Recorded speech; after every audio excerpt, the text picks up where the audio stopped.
There's a photograph that gets passed around every couple of years, a baby 6 months old, in the arms of a 20-year-old Lionel Messi. People share it like it's proof of something, like the future left a paper trail. But nobody asks the baby. Nobody could. He was 6 months old. And that's the part everyone forgets about Lamine Yamal. He didn't choose this story. It was written for him before he could hold his own head up. By the time he turned 16, he wasn't just good, he was inevitable. Youngest to debut for Barcelona, breaking a record that had stood since 1922. Youngest to score for Spain. Youngest to play at a European championship.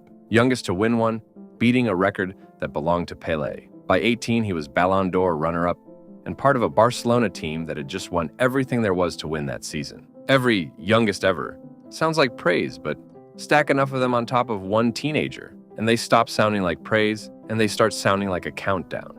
People love pointing out how much he resembles Messi. Both left-footed, both wingers who cut in from the right. None of that was something Yamal arranged.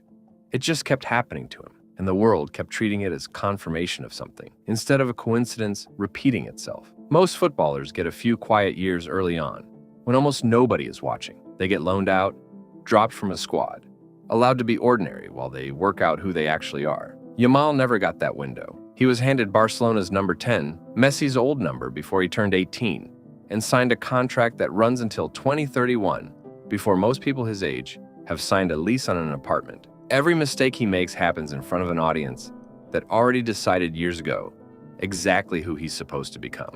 In April this year, something happened that the story never accounted for. He tore his hamstring taking a penalty against Celta Vigo, not in some chaotic scramble, but the most ordinary action in football, and it ended his season. He said since that he'd never felt an injury like that one, that he was afraid it was serious, afraid of a relapse that could cost him the World Cup completely. For the first time since he was 15, Lamine Yamal wasn't moving at the speed everyone had assigned him. He was just sitting still. For nearly 2 months, while Barcelona finished their season and Spain prepared for the tournament without him, Yamal trained alone on a cautious recovery schedule while the rest of the football world kept moving.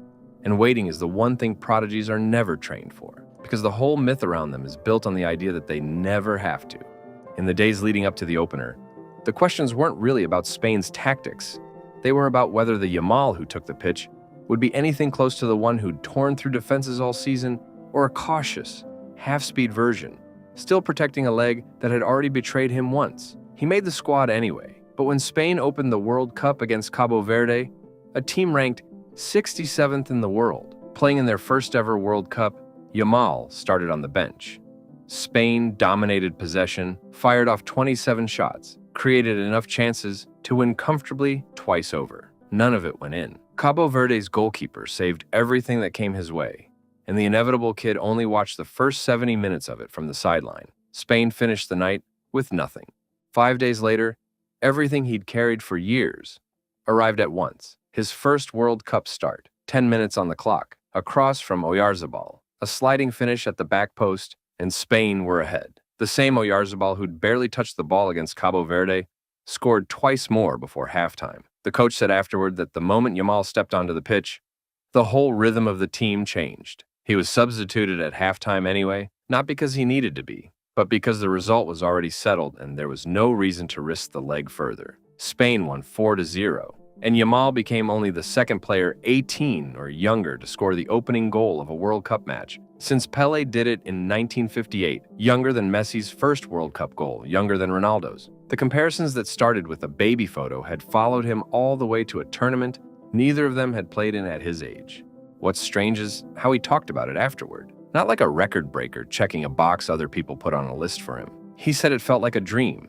He said he used to watch World Cups from a classroom at school. That's the gap nobody really talks about between the version of Yamal built from comparisons and contract clauses and release fees, and the version that still experiences the World Cup the way any normal teenager would, like something he can't quite believe is actually happening to him. Most 18-year-olds worry about exams or making the team or what they're doing with their lives. For 2 months this spring, his worry was whether a torn muscle was about to quietly take away the one tournament he'd pictured since before he could properly read. The burden was never really pressure, not in the way people usually mean it. Plenty of players handle pressure and still feel like themselves underneath it. The real burden is having your story written in advance by a photograph, by a number on your shirt, by comparison to the greatest player who ever lived and somehow keeping one piece of yourself that none of it ever touched. The hamstring injury didn't expose weakness. It exposed the distance between the myth and the actual 18-year-old underneath it, the one who was genuinely afraid, a few months ago, that an injury might take away the one thing he'd dreamed about since he was small enough to be held in someone else's arms. That photograph everyone keeps sharing was never really a prophecy. It was just a coincidence two families decided to hold on to. Yamal didn't write the caption underneath it. He's just the only person in the picture who eventually had to go and live inside it. Have a good one. Peace.